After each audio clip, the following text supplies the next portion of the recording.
Okay. Good evening, everybody. We have a very exciting guest today, Rabbi Levi Kunin. We appreciate him taking the time to come. Your day job is Shliach on University of Indiana. Is that what it's called? Indiana University? Yeah. Okay. And you just returned from a trip to Dubai. So what in the world are you doing in Dubai? First of all, just between us, where is Dubai?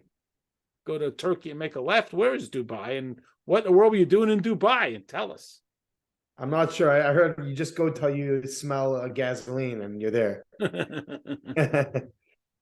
But it's, I'll tell you, first of all, thank you so much for having me on this amazing program. It's an honor and appreciate it. Thank you so much for reaching out. Thank you. And so Dubai is, it was a pretty fascinating and opening experience for 150 students that came with us from different colleges around the U.S. 150 students. Wow, men and women, I'm assuming. Yes, and it was and we went around. I mean, we came to Dubai. It was quite a long flight, and I had a middle seat, but but it was a really nice. We came there, and already in the airport, you like there's this notion that everything in Dubai just has to be bigger and better. So it was really awesome. I could really resonate with that. So really enjoyed it. You know, just everything bigger and better. And so, how did these students, qualify, or what's the origin? Like, who came up with an idea of taking these kids to Dubai, and what was the process that brought these kids together? What's a little bit of their backstory? So this trip to Dubai was a trip that was organized by Chabad on Campus International, and this trip was part of a program called Jewish U, and the program, it was just it was the first time they went to Dubai. There's actually going to be another trip of another 150 students going to Morocco. Mm-hmm. And the idea is that if you are in college and you want to be involved with Jewish life and you learn Torah in college, then you're able to accumulate credits. And one of the ways you can redeem them, one second, let me see if I can X out these other. 1 second. Okay. Excuse me a sec. Sure. Let's see if I exit out. It's gonna if I quit this WhatsApp program on log. Wait 1 second. WhatsApp. Quit WhatsApp. There we go. Perfect. It should be okay now. Sorry about that. So one of the ways that you can redeem you have credits that you accumulate through learning Torah on a college campus. Through the Chabad on campus locally? Yes. So it's a very powerful program where there's different ways a student that's on campus decides to get involved in their, with Jewish life. And one of the most, one of the basic programs that most students decide to get involved in is high holidays and Shabbat dinners. The goal is that they shouldn't feel like, oh, I go for Shabbat dinners and I'm good to go. It's being able to immerse yourself intellectually, as we're on college campus, we're on college, and it's about being academically involved in something Jewish. And when someone learns Torah in an academic way, it's really connecting to their roots, and not just in a fluffy manner, but in a more personal and more intimate way. They're connecting and identifying with their Jewishness. And so that's what this program's goals were and objectives are. And the objective of bringing them to Dubai was to just make it the most grand thing ever, that you are involved in your Jewishness on campus. So you deserve to be involved in a Jewish leadership program in Dubai. So give us an example, like approximately how many classes do they have to go to, or mitzvah, like approximately what does it take to earn? This is an all expenses paid trip, right? The students are not paying for this trip. Am I correct? Yeah, correct. So give us a rough idea of what it takes for a student who's in college, who's busy, they're pre-med, they're pre-law, they're in engineering, they're doing, their busy work. Give us a sense of what they have to do to qualify for this pretty fancy schmancy trip. It's not an easy thing. They have to go through different, courses, and we try giving, there's different, every Chabad offers different courses, first of all. So it depends on where your Chabad is, but it usually takes an entire year of showing up to your Chabad house at least once a week or twice a week to learn Torah for at least an hour for you to be able to qualify. For example, at our Chabad house, one of the courses that we taught was Jewish business ethics, because we're very big into business at Kelly at IU. We learned about insider trading, pharmaceuticals, and things like that. We also learned about like different classes about like Talmudic perspective on current policies like gun laws and the likes. There was different things that we explored, and for someone to qualify is they have to learn these different classes. The idea is that you come for an hour, it's hassle-free, there's no homework and no essays you have to take, but you're fully immersed. When you're there, you're fully immersed in Torah. And for me personally, teaching these classes, I see there's some students that only come during the week to learn Torah, even though they've probably been once or twice during the rest of the year on Shabbats, meaning their experience with Judaism is a very deep connection through learning Torah, which is amazing. And I see this program like really becoming a cornerstone of Chabad on campus. This is my personal feeling, at least in my Chabad, at least at Chabad at IU, of learning Torah, of being connected to their roots. So you got 150 students from about how many different campuses did these 150 students come from? If I'm not mistaken, I'm sorry, I wasn't listening. That's okay. You expect the students to listen, but the teachers aren't listening. But it was mentioned. I think it was 27. 27 and if it's made up, it sounds good also. It sounds good. So 150 kids from 27 different campuses. And how many rabbis and rebbitzins, like how many staff will come? I mean, this is a big trip, take 150 kids to a foreign country like Dubai. So give us just a sense of like, did you all fly together from Indiana? Like, well, how did you get there? What was the process? So the trips all left from New York area. I had a plane ride. It was split into different flights. My flight had, I think it was 40 something students, and everyone has to figure out a way to get to New York to get on the flight. And so there was, on each bus there was Rabbi Rebbitzin. On my bus was me and my wife, and on other buses there was Rabbi Techtel and Rebbitzin Techtel from ASU. There was Rabbi Chaim from University of Binghamton, and on each bus there was a Rabbi and Rebbitzin. In addition to that, we had with us on the trip Rabbi Chase Taub and Mrs. Kaplan, which were there for students, just to be there for students which had any questions, discussions, talks about life. So it was a very unique experience being able to be there with students that are involved with Jewish life on a weekly basis during their college years, which is a very powerful thing. Those students, particularly the ones that are coming on a weekly basis, those are the ones that are very committed to their Jewish roots. So it was very. So give us a rough sense. So you land in Dubai. Okay, what is it Western? Does it look? I mean, what does it look like? And I've never been to Dubai. Give us some. Had you ever been to Dubai before? I've not, and that's why I said I'll come. You literally land there and it hits you. You're like, whoa, this is awesome. Like you come into the airport, it looks like a luxurious mall. You're walking through there, it's just endless, massive.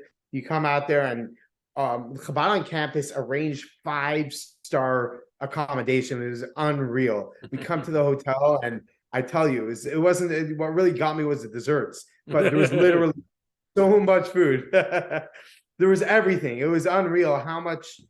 You come there and there was a caterer that was catered every single meal, breakfast, lunch, and dinner. So there's a kosher caterer in Dubai? We need to get there, by the way. It's insane. The amount of, there's 10 kosher restaurants in Dubai.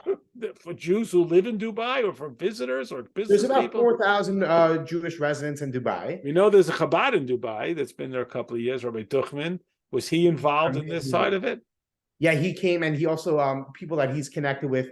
We had the opportunity through Rabbi Duchman to have a dinner. We were invited to one of the royals from someone from one of the sheiks from the royal family Oh, wow. invited us to their house, and we had dinner at their house. All 150 students? Yeah, it was big Crazy. enough, you know. Not just peanut butter sandwiches, I bet. Like, Huh? okay, the dining room's too big. All right, we'll put you guys in the front room. Yeah. But it was So amazing. what did you do? What was the day? Give us just a rough itinerary. Were you there? How many days were you there? Just give us a sense of the numbers. How many days was it? So we left from New York on Monday, and we got back on Monday. So it was You a were full there over Shabbos. So give us. So you wake up in the morning, and what do you do? What is there to do? Is it like Disneyland in Dubai? What do you do? There actually is Disneyland in Dubai. Oh, I was kidding. World in Dubai. There's everything there.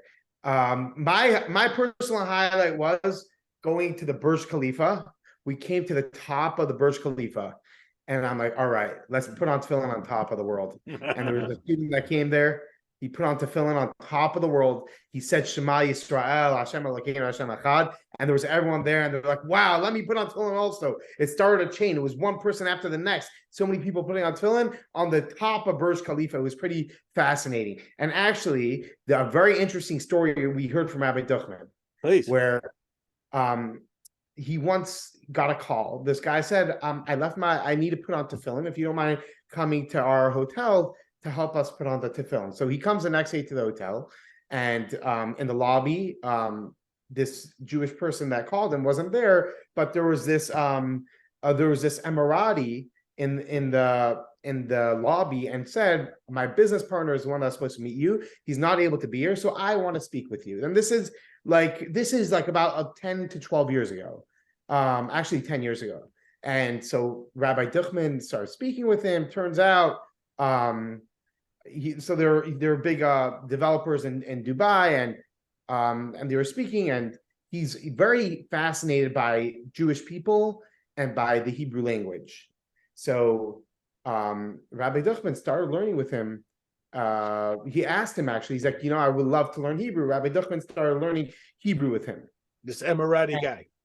This Emirati, his father was very close to the I do not remember the sheikh in Abu Dhabi, but the sheikh, he's very close to the government. Okay. He's Sheikh Zayed. So he was really close with Sheikh Zayed, his father. And he started learning Hebrew. And one day Rabbi Duchman came over to me. He said, a mikvah is the bedrock of a Jewish community. You're into developing, so I'm sure you could get us the right permits and the right things in order to be able to build a mikvah. If you could do the right planning for us. He's like, don't worry, I'll send it to my office. He's like, all I need is for you to help me to get this approved so we can start building a mikvah. So he calls up this man's office. Turns out the guy's not just getting him the planning, he's building the mikvah for him. Oh, nice. Crazy. And he built, so this gets, the person who built this mikvah is the developer of the Burj Khalifa, the tallest building in the world. Oh, that's crazy. That's a great story. That's a great story.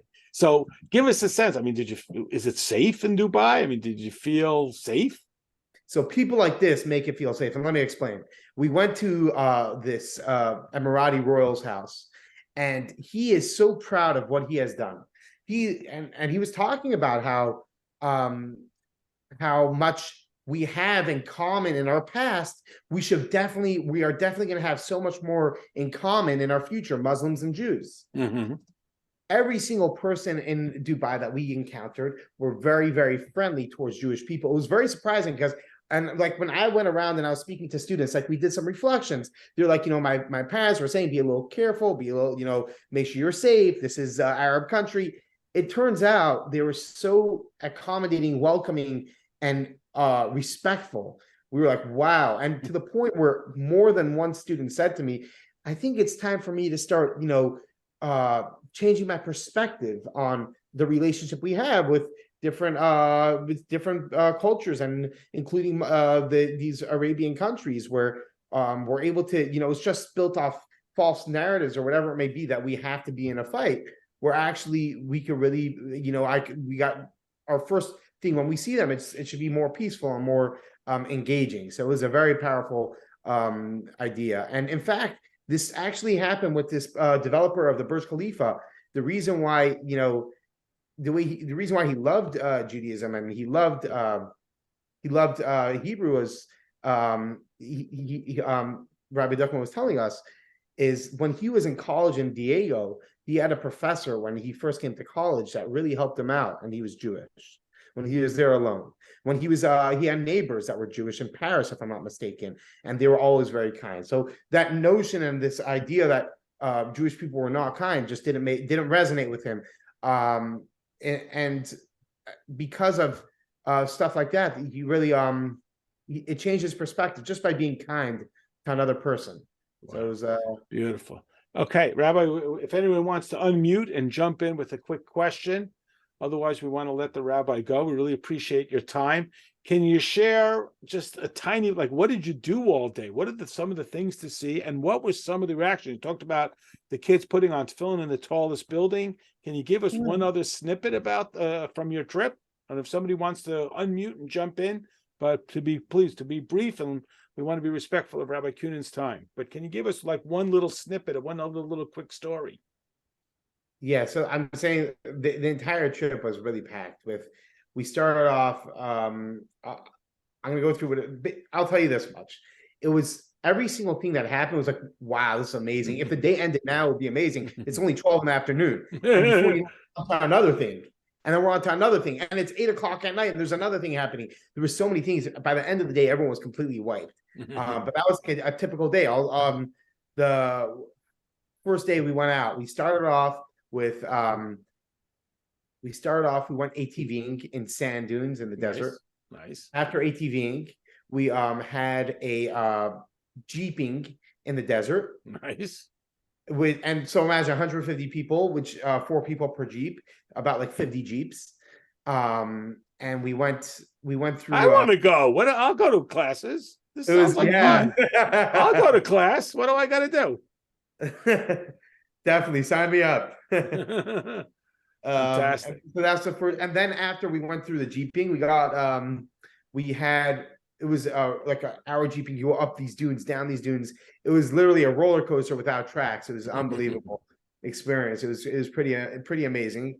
Then after we did that, we went to this place in the middle of the desert that had this beautiful setup. There was like barbecue. There was henna. There was a fire show, and then on the side there was camel riding. And after we did that, we came back to the hotel. It was already 12 at night. Everyone went to sleep. The next day, we got up. We went to the mall. We went to the Burj Khalifa. We went to the synagogue, to the Chabad house. We saw the Jewish day school over there. It was so Jewish day school in Dubai, crazy. It was insane. There was like it was a really nice operation, a beautiful Jewish day school in the middle of Dubai, and there was a Hebrew school over there for like Sundays. There was and after that, we went to the only Holocaust museum in the Arab countries, or the first one in any Arab country. We went to the Holocaust Museum over there, and then that's in Dubai. Crazy. That was a fascinating experience. Nice. Yeah, there's a lot. It was a packed schedule. Sounds great. Well, Rabbi, thank you so much for taking the time to share it with us. It sounds like it was a fantastic experience, and really appreciate you taking the time. If anybody wants to unmute themselves and jump in with a quick question, otherwise we'll let Rabbi Kunin go. Tomorrow night, 9:15, we'll do some Pirkei Avos. Rabbi, thank you. Yasher Koach.